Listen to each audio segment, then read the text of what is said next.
2026 წლის ბიუჯეტის პროექტი საჯარო განხილვა ლაგოდეხის საკრებულოს სხდომაზეც გაიმართა. მთავარი საფინანსო დოკუმენტი 27.417.900 ლარს შეადგენს და კვლავ ორიენტირებულია სოციალური სფეროს, ჯანდაცვის, განათლების, კულტურის, სპორტის, ინფრასტრუქტურის, დასუფთავებისა და გარემოს დაცვის განვითარებაზე.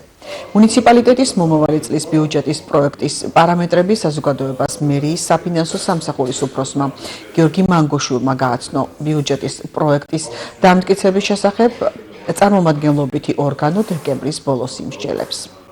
მუნიციპალიტეტის მერიის სამსახურებმა დაასრულეს მუშაობა 2026 წლის მთავარ საფინანსო დოკუმენტზე.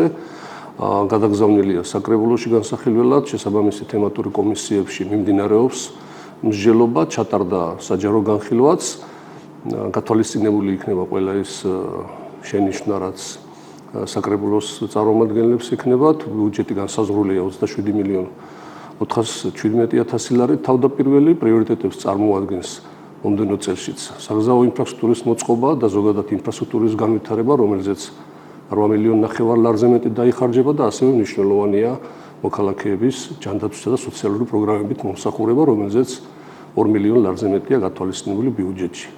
ბიუჯეტი არის დაბალანსებული, პოზიტიური და გვაძლევს იმედებს, რომ 2026 წელი იქნება ნაყოფიერი ჩვენი მუნიციპალიტეტისა.